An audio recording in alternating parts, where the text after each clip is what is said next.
সাবেক প্রধানমন্ত্রী শেখ হাসিনা ও আওয়ামী লীগের সাধারণ সম্পাদক ওবায়দুল কাদেরের বিরুদ্ধে করা মিথ্যা মামলা খারিজ করার সুপারিশ করে আদালতে প্রতিবেদন জমা দিয়েছেন ঢাকা মেট্রোপলিটনের একজন ম্যাজিস্ট্রেট।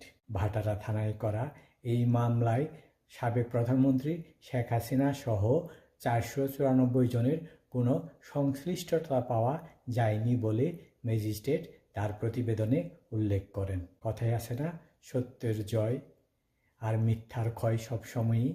এটাই হলো সত্যের জয়।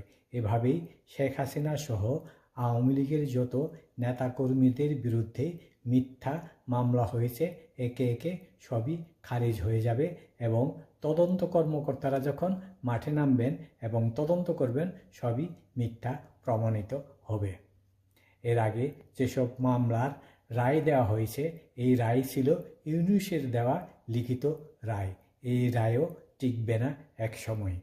সুতরাং আওয়ামী লীগের নেতাকর্মীরা আপনারা হতাশ হবেন না। আপনাদের বিরুদ্ধে যে অত্যাচার নির্যাতন চলছে তা একদিন না একদিন শেষ হবে এবং আপনারাই বিজয়ের হাসি হাসবেন। এই যে দেখুন না, সাবেক প্রধানমন্ত্রী শেখ হাসিনার বিরুদ্ধে হুকুমের আসামি করে শত শত মামলা দেওয়া হয়েছে, এগুলো কিন্তু আস্তে আস্তে এখন খারিজ হওয়া শুরু হয়ে যাবে। এমনকি তার বিরুদ্ধে যে সব রায় হয়েছে, তার পরিবারের বিরুদ্ধে যেসব রায় হয়েছে, এগুলোও একদিন ধুলোবালির মতো উড়ে যাবে, এগুলোও একদিন আস্থা করে নিক্ষিপ্ত হবে।